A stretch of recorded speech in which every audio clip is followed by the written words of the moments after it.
Today is day 10 of Margari Masam. Today, I am rendering a Sanskrit composition of Sri Swati Tirunal. This composition describes the beauty of the Lord in his form as Padmanabha while praising his valor in vanquishing our woes and miseries. This composition is set to Kuntalavarali Ragam and Khanda Chaputalam.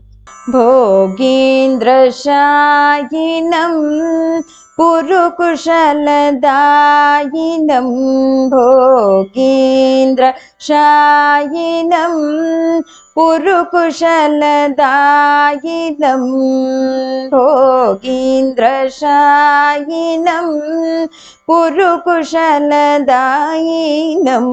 भोगीन्द्रशायिनं पुरुकुशलदायिनं पुरुषं शाश्वतं कलये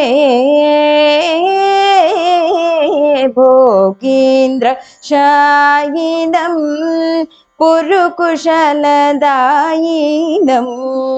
पुरुषं शाश्वतं कलये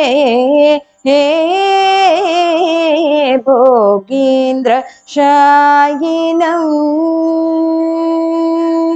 वागीश गौरीश वासवाद्यमर परिवाराभिवन्दितपदं पद्मनाभं वागीश गौरीश वासवाद्यमर परिवाराभिवन्दितपदं पद्मनाभं भोगीन्द्रशायिनं पुरुकुशलदायिनं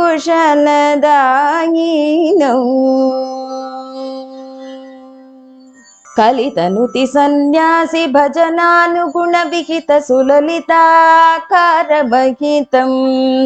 कलितनुति सन्न्यासि भजनानुगुणविहित सुललिताकारमहितं